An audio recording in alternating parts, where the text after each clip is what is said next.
આજે તો હવારમાં અમારા મોટા શેઠ આવ્યા હતા. મોટા શેઠ જો કેવા બેહી ગયા છે આવીને, અને મોટા શેઠ માસી યારે મોટા પાયે વહીવટ કરતા. માસી કચરું હરખું કાઢજો, બાકી મજા નહીં આવે. મેં કીધું આ માસી યારે બાધી પડે એના પહેલાં હું બહાર લઈને વહી જાઉં. પછી આપણે મોટા શેઠ એટલે કે કૃષ્ણમને આપણે રમાડવા માંડ્યા. પછી બપોરે વાગી ગયા હતા 12, ભૂખ લાગી હતી, ટિફિનમાં કાંઈ સારું નહોતું, એટલા માટે અમે આવી ગયા હતા વૈશાલીના વડાપાવ લેવા માટે મૈધરપુરાની ગલીઓમાં. અહીંયાથી ફટાફટ વડાપાવ આપણે પાર્સલ કરાવ્યા, ગાડીને સેલ માર્યો, અને આ ગલી તો એટલી ટ્રાફિકવાળી હોય છે ખબર ને, માંડ નીકળ્યા. અને પછી ત્યાંથી ફટાફટ ઓફિસે પહોંચી ગયા.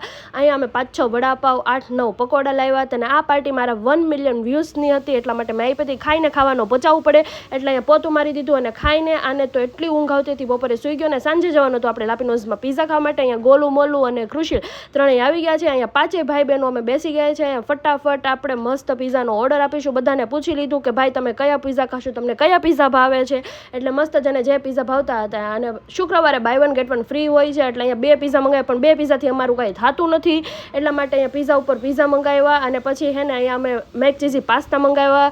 અને આને તો ચીઝ એટલું ભાવે કે વાત જવા દો. એને પાસ્તા તો ખાધા, ચીઝ પણ ખાધું. અને ચીઝ આ રીતે ખાધું ને કે ચમચી એટલે કે ફોક સાઈડમાં મૂકીને અહીંયા હે ને જે બાઉલ આવે એ ચાટવા માંડો. મૂકું ભાઈ તું બહુ ભૂંડા લગાવી છો, તારી યાર બીજી વાર આવવા જેવું છે નહીં. ઊભા થતા હતા ને બહાર નીકળતા પાછો કે દીદી હવે નહીં ચાટું. ત્યાં તો બહાર નીકળતા જેટલું હતું બધું ચાટી ગયો. અને પછી ફટાફટ પહોંચી ગયા ઘરે. અને આજે કમેન્ટમાં કરજો તમારા ફેવરિટ પીઝા કયા છે.